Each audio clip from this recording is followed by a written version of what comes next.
I think it's just the kind of the nature of college football in this day and age. I mean, there's so much parity within every league, and man, obviously we're very disappointed in how we performed. I'm not going to take anything away from North Alabama. They were prepared. They played the game with intensity and passion, and had a great crowd. It was their homecoming game, and so definitely want to just tip my hat to those guys. They did a nice job, and they've gotten better each and every week. They're a program that's very similar to us in terms of they had tremendous success in the Division II level of football, and got nothing but great respect for their program going into it. It's just sometimes it's so hard to insulate your team from the outside noise and static, and you get sitting there and all the focus is on whether it's a ranking or a past performance. I shared with our team yesterday, in order to move toward anything in life, you have to let go of something, and that means your past success as well as your past failures. So we get the opportunity in about a 10-day period to do both that. I mean, we have to let go of our past success against knocking number 5 team off, and then turning right back around and not playing our best. And the thing that was disappointing to me was just the lack of discipline. Way too many penalties, and to me, it's when you just cut through all of it, it's really just about mental focus and mental intensity. And I talk about that all the time with our team, that there's going to be games that you're sky high, you're fired up and ready to play, and then there's going to be games where you don't have that emotion all the time. And when you don't, that's when you have to rely on your discipline, and that was probably the biggest disappointment of the game. And it seemed like you guys got off to a slow start once again. How frustrating can that be as a coach, having all these games in a row where you're getting off to a fast start, and then you go on the road and you're down 13-0 before you know it? That's right. But because that was one of the keys to the game, in my opinion. When you look at their last 3 football games, their defense had only played 142 snaps in three games, and which was very impressive. So as I begin to study these guys, I'm sitting there like going, man, their first drive of the game is averaging probably somewhere around 6 minutes. I mean, they're getting the ball first and they're driving the ball down. So I knew that, man, we got to come out and start fast. And the very first thing we do is, out of our first 6 plays, we have 4 penalties and a snap off our face mask. I mean, dug herself a 13-0 hole, and we've been talking about that all the way back to game 1 against Tech. You can't always overcome those deficits, and it didn't really show up, but yes, it does. It shows up at the end of the game. That's 13 huge points that could have made a big difference. And then, setting up, we took a touchdown off the board on a touchdown pass with a penalty. So it just kind of carried out through the whole game. Big kickoff return all the way down in their side, almost to the house, brought back by a big penalty. So, it's very frustrating, and it wasn't characteristic, of our football team. We typically have been pretty disciplined when it comes to penalties, and really the ones that get me are the pre and post snap penalties is what we put a big emphasis on. Despite all that, at one point you're able to take the lead.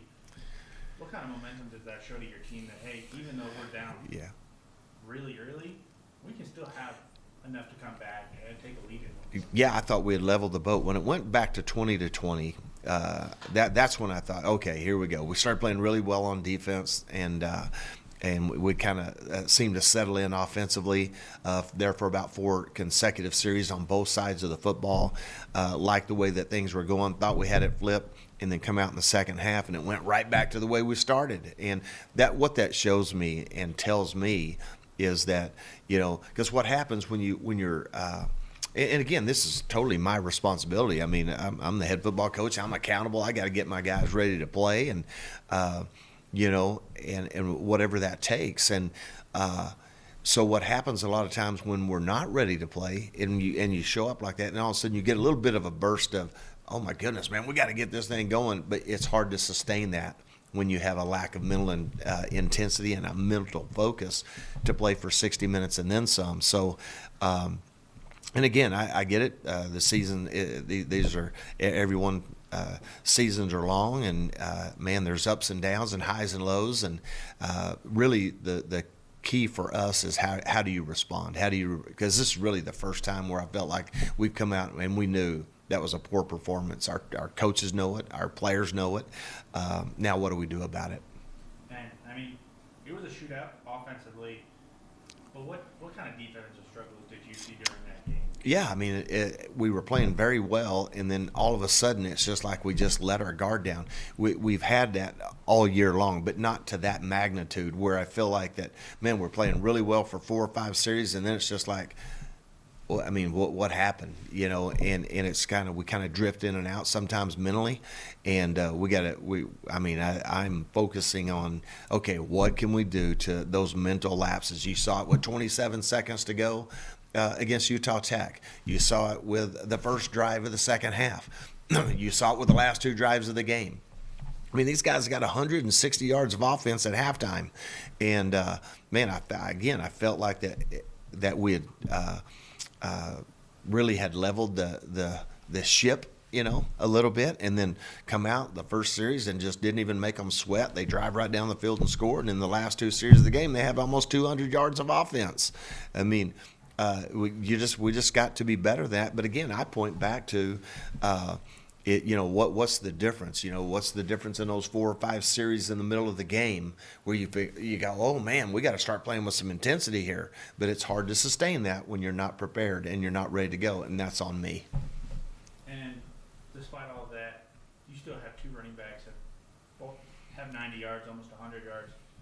You talked about it once, and the fact that you're able to have running backs like that, how much does that help your offense, and how much does that help Maverick do what he does? Yeah, I mean, I think it's obvious. I mean, when you can run the football now, people can't just load the box, and if they do load the box now, you are going to expose yourself to Maverick being able to take whatever you give him, and opens up creases and seams in the throwing game, and it's good to be balanced. And if we'll continue to do that through the rest of the season, then we got a chance to be successful.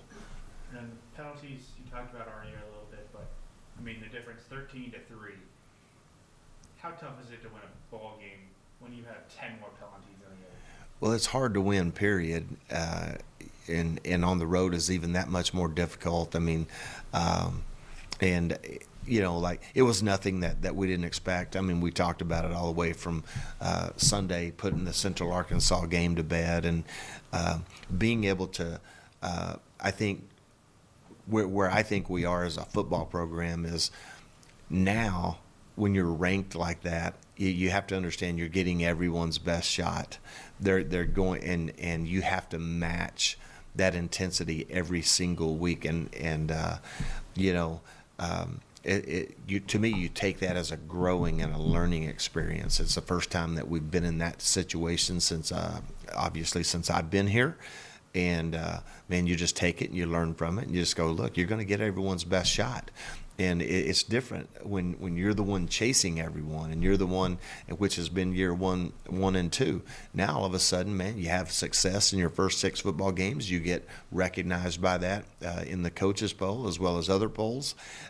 Now you have to be able to respond. You have to be able to say, okay, we got to learn to stack success. I mean, we got to be able to handle it. And how do you do that? You got to let go of it, and you got to move on quickly. And because that next opponent is going to be the biggest game of the year. And that's just the nature of college football. Now that you get into your conference race, every game is the biggest game of the year. The next game is the biggest game of the year, which this game we got coming up is the biggest game of the year. And if you win that one, guess what? The next home game will be the biggest game of the year. Speaking of this game, East Kentucky, it's your homecoming. You're coming off of a loss.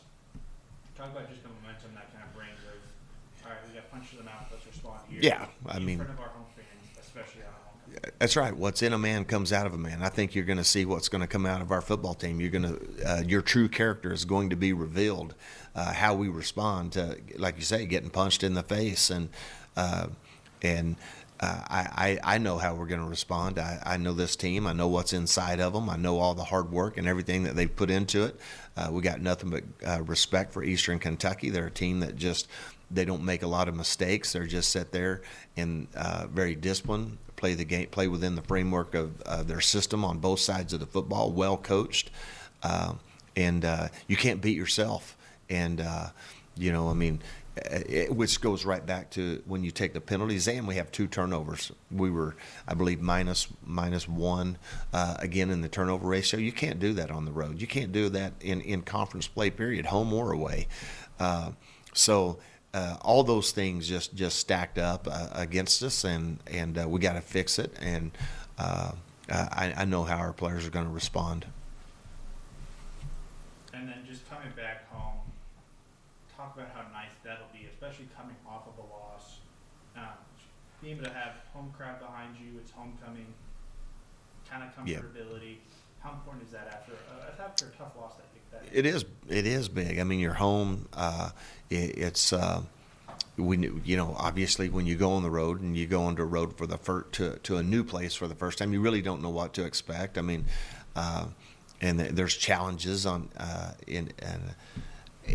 dressing, and I mean, we were in 2 different dressing rooms, and I mean, it's just like there's just some unique challenges of playing on the road, and you have to be mature enough. You got to be, but when you're focused and you're truly dialed into what you're there to do, and you're focused on your responsibilities and your assignments and playing the game of football. You only get 12 opportunities in college football, 12.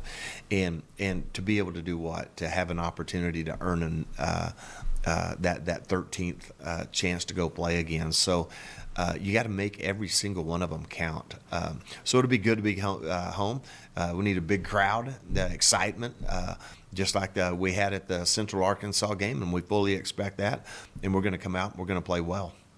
And what have you kind of seen from East Kentucky that could pose some challenges for you guys? Yeah, I mean, it really doesn't matter about Eastern Kentucky. It really matters about us. I mean, if we will stop making the mistakes and critical errors that are costing us football games. And I've said this, there's been about 2 or 3 plays in each of our 3 losses that could have easily made the difference in the game. We have to eliminate and play more consistently on defense, and then we got to play complementary football, much like we did against Central Arkansas, which we didn't do the other night. So, we talk about the offense, and, there was a point where you were leading 27-20 and things are going really well. But in the second half and in the beginning, things are really stalling out. Why exactly do you think that was?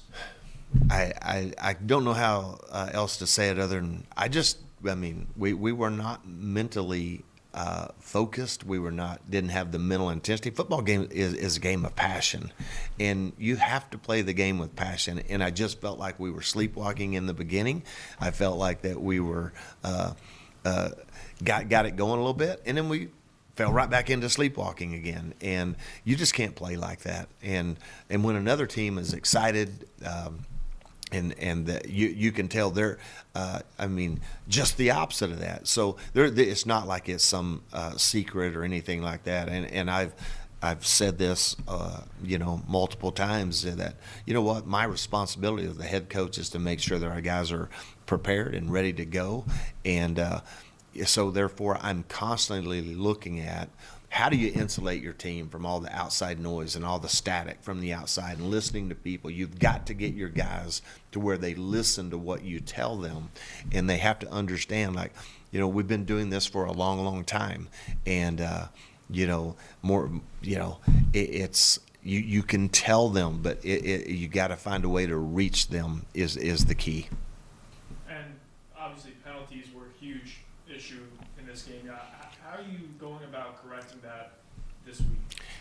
I don't know how you have. At one point, I think they'd called 15 penalties on us and never called a penalty on them. I'm not going to sit here and complain about the officials, but I'm just like, that's the first time in my career in 39 years I've ever seen anything like that. And I don't. It's the first time that's happened since I've been here. I mean, my first year here, I think we averaged 4.5, five penalties a game. I think last year it was 6 or 7 penalties a game. It's not been a problem to this point, and then all of a sudden you go on the road and we got double digits. That tells you one thing: we were not mentally into the game. Gotcha. And homecoming this weekend. What do you think this team needs to do? Like, number one thing needs to do to get up back on track? Yeah, just go out and do what we do what we've done the first 6 games of the season that positioned ourselves to win every single one of those games. We were 4-2 going into last week, but here's the good news is we're 3-1 in conference. We have a chance to move to 4-1. We've got to put our focus back on what it takes to win. It's about the process. It's about doing the things from a preparation standpoint, understanding the game plan, understanding what my responsibilities are. And when you do that, then things seem to go fairly well. When you don't do that, it's not going to go so well. So you have to get back to focusing on the process, quit worrying about everything that's going on outside of here, and focus on winning football games. Bright spot on Saturday's game, Sam Hicks averaged over 41 yards of return on kickoffs. What can you say to that? Yeah, I think not only 2 guys that really have just been so consistent game 1 through game 7, that's Sam Hicks and that is Nehemiah Martinez. Those guys are the ultimate competitors, and they have stepped up on the offensive side of the ball. I don't care. What's so impressive about both those guys is they're running down and they're covering kicks. They're returning kicks. They're both on kickoff return, and they're making big plays on kickoff return. I mean, Sam takes a kickoff all the way down deep into their territory. We get it called back, and both of those guys, I mean, their dynamic playmaking ability has been big for our football team, and they're going to continue to do that because it's like I share all the time, there used to be an old saying back in the days when I played, hey, you play the way you practice. Those 2 guys, if you just come to practice and watch them practice, you see why they make plays on Saturday, because they practice just like they play. You mentioned it a little bit ago with the focus, but what's your approach this week in practice getting ready for another opponent? Yeah, I mean, we're going to do exactly what we do every week. It's just about, we're not changing what we do. I mean, it worked. It looked pretty good weeks 1 through 6, and then just one game doesn't change everything, right? It's just about trying to learn from, this past Saturday, but you also have to let it go. Like we're moved on. We're sitting here looking at us. We're looking at Eastern Kentucky, and we're just making sure that we put our players in the best position that we can to win. And I think you'll see a big difference in the way our players approach this week and approach compared to what you just saw last week. And like I said, you're going to find out what we're made of. You mentioned earlier the discipline that Eastern Kentucky plays with, and just how that poses a challenge. Yeah, they don't put the ball in jeopardy. They execute offensively, defensively. They're going to be sound. They're well coached. And teams like that, they just they're not going to beat themselves. I mean, they're going to be very I don't like the term close to the vest, but they're very just a traditional style of football team that they get lined up, they do things the way that you need to do it, and they're just going to keep plodding along, and they're not going to beat themselves. They're a very well coached team, probably a lot like Idaho, in that regard. What are your keys to the game? I hadn't really gotten into it yet, but one, I think we have to get ourselves back up off the mat and focus on what we can do better individually, collectively, as a program to try to eliminate those games that turn out like that, and I think. It's going to be a huge learning and growth experience for everyone. Kagan Roach blocked an extra point. I mean, that's 3 blocked kicks for the year. It's not uncommon for a team to not have any all season. what have you seen from the special? Yeah, it's just it's something that we stress. I always tell people when I became a head coach, I said I want to see your PAT field goal block. There's a picture in my office against when we were playing Notre Dame. Notre Dame took the ball down, drove the first series of the game all the way down, scored. We blocked the extra point, ran it back for 2 points. We beat them 28-27. And I always put that picture on my shelf as a reminder that every point matters in football. And so we stress that big time with our PAT field goal block. Every Tuesday we go live against our kicker, and it's just it's something that we put a major stress on, that we're not going to surrender 1 point, and that was big, and could have if we could have hung on there the last couple of series and played better defensively, it would have been huge in that football game.